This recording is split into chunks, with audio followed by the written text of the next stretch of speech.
Bilkul. Is version ko pikla short version se toda barakunga. Story ke important scenes investigation, Thomas ki escape, uski education. Our emotional ending sabra henge.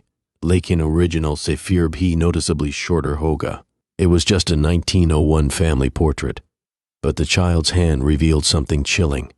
The attic of Rebecca Miller's grandmother's old Baltimore townhouse had not been touched in decades. Dust floated through the pale afternoon light as Rebecca sorted through old clothes, books, boxes, and forgotten belongings. Then her hand touched something hard. Wrapped in yellowed newspaper was a heavy wooden frame. Rebecca carefully removed the paper and froze. Inside was an old family portrait. The photograph showed a serious-looking couple seated in ornate chairs. 3 white children stood between them, 2 girls in matching dresses and a young boy wearing a sailor suit. But there was another child. Standing slightly apart from the family was a black boy who looked about 8 years old.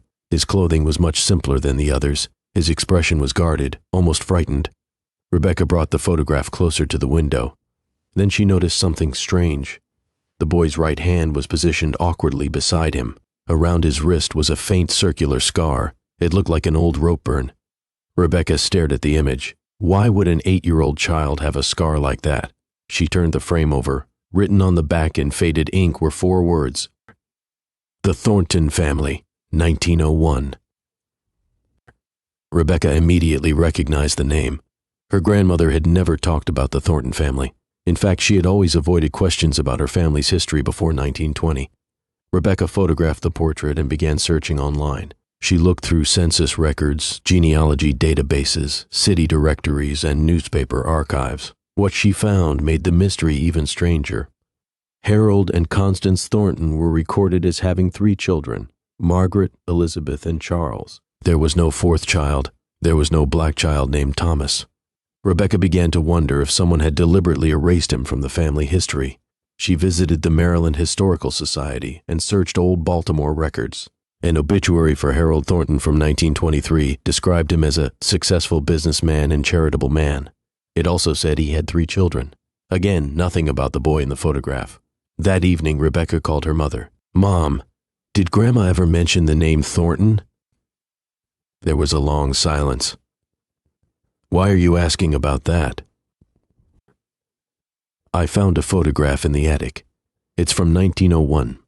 There's a black child in the picture. He has scars on his wrist." Her mother's voice became quiet. "Rebecca, some things are better left in the past." "Mom, I need to know who he was."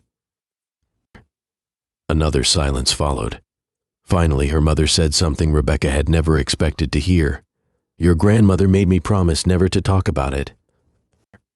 3 days later, Rebecca traveled to see her mother. Catherine was waiting for her with the photograph in her hands. She stared at the young boy for a long time. "His name was Thomas," she finally said. Rebecca leaned forward. "Who was he?" Catherine took a deep breath. "Your great-great-grandfather, Harold Thornton, was not the man people believed he was." In 1901, decades after slavery had officially ended, Harold had taken Thomas into his household. He claimed the boy was an apprentice or servant, but the reality was much darker. Thomas had been brought into the Thornton home when he was only 6 years old. He was forced to work from morning until night.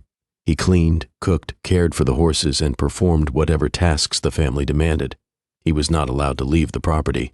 He was not allowed to receive a proper education. And when Harold feared that Thomas might run away, he had him tied with rope. That was how the scars appeared on the boy's wrists. Rebecca felt sick. "Then why was he in the family portrait?" Catherine looked at her. "Because your great-great-grandmother, Constance, wanted the world to know that Thomas existed." Constance had secretly begun teaching Thomas to read. When Harold was away at the textile exchange and the other children were at school, she would bring Thomas into the library. He learned the alphabet quickly, but Constance lived in fear that Harold would discover what she was doing. Then one night, she heard Harold beating Thomas in the stable. The boy had accidentally broken a harness. Constance rushed outside and confronted her husband. For the first time in their marriage, she stood against him. Harold struck her. He told her that Thomas was property and that she had no right to interfere. That was the moment Constance made a decision she was going to free Thomas. But she knew she needed proof.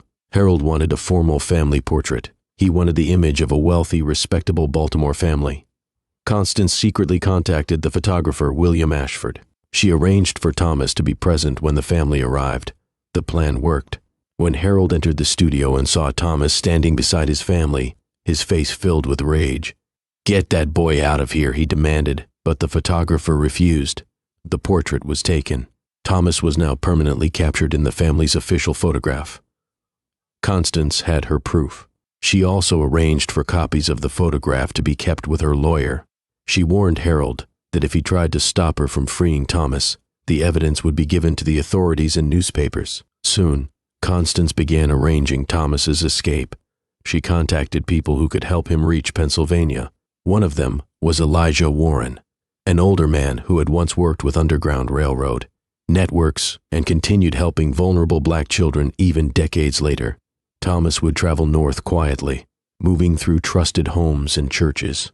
The night of his departure, Thomas carried almost nothing: a small bundle of clothes, a loaf of bread, and a small wooden cross Constance had given him. Before he left, Constance knelt beside him. "You are not property," she told him. "You were never property. You are a child, and you deserve a life of freedom." Thomas looked at her. "Why are you helping me?" Constance answered, "Because it is right, and because I should have done it sooner." Thomas disappeared into the darkness with Elijah. For 4 days, Constance heard nothing. Then a message finally arrived from Philadelphia. Thomas had arrived safely. He was free. Harold discovered what had happened shortly afterward. He confronted Constance, but she placed the photograph on the table between them. Thomas was gone, she told him, and if Harold tried to bring him back, the photograph and her testimony would become public. According to Constance's letters, Harold eventually stopped fighting. Their marriage never truly recovered. Harold continued his business, while Constance devoted herself to helping children and supporting orphan charities.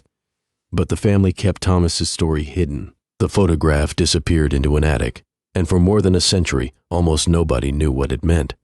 But Thomas's life continued. In Philadelphia, he attended school and quickly became an excellent student. He later attended Lincoln University. Despite beginning his education late, he graduated in 1917. Then he became a teacher. Thomas dedicated his life to educating black children. He eventually became a principal and helped develop programs that encouraged students to learn black history and literature. Many of his students later became teachers, doctors, lawyers, and community leaders. Thomas had transformed his own suffering into a reason to help others. He married in 1920 and raised a family. He never forgot Constance. They continued exchanging letters for many years. In 1938, Thomas returned to Baltimore to see Constance. They met privately and spent an afternoon talking about everything that had happened. Thomas eventually forgave Harold, but he never forgot the past. He understood that forgetting and forgiving were not the same thing. Thomas died in 1945 at the age of 52. His final years were spent surrounded by his family and the legacy he had created. When Rebecca learned all of this, she realized that the photograph was more than an old family picture. It was evidence of a terrible injustice, but it was also evidence of courage. Rebecca contacted historians and began researching Thomas's life. Dr. James Carter, a historian specializing in African American history, helped her examine records from Baltimore and Philadelphia. What they discovered confirmed that Thomas had become an important educator. His former students remembered him as a principal who knew every child by name. One former student remembered asking Thomas why he had become a teacher. His answer stayed with her. Someone had once helped him when he was 8 years old. Because of that, he decided to spend his life helping others. Rebecca eventually helped organize an exhibition about Thomas.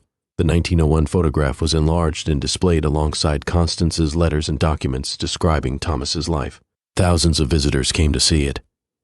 For Rebecca, one moment became especially important. A young black girl stood in front of the photograph and asked about the scars on Thomas's wrists. "Did it hurt?" she asked. Rebecca looked at the photograph. "Yes," she said. "I think it hurt very much." Then she explained that Thomas did not allow his suffering to control his future. The girl looked at the photograph again. "My mom says we have to remember history so we can make the future better." Rebecca smiled. "Your mom is right." Later, Rebecca discovered one more remarkable document. It was an essay Thomas had written about freedom. He explained that freedom was not simply the absence of chains. True freedom meant having the ability to learn, choose your own future, improve yourself, and help others. Rebecca read the essay several times. The frightened child in the photograph had become a man who spent his life giving other children opportunities that had once been denied to him.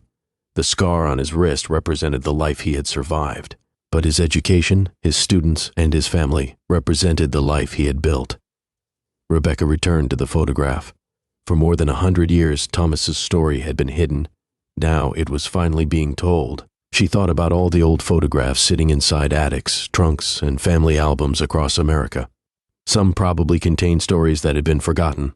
Some might contain evidence of things families had tried to hide. But perhaps those photographs could also reveal stories of courage and survival. Rebecca placed Thomas's photograph in the historical collection. It would no longer be hidden. It would no longer be silent. And as she looked into the eyes of that 8-year-old boy, she understood something important.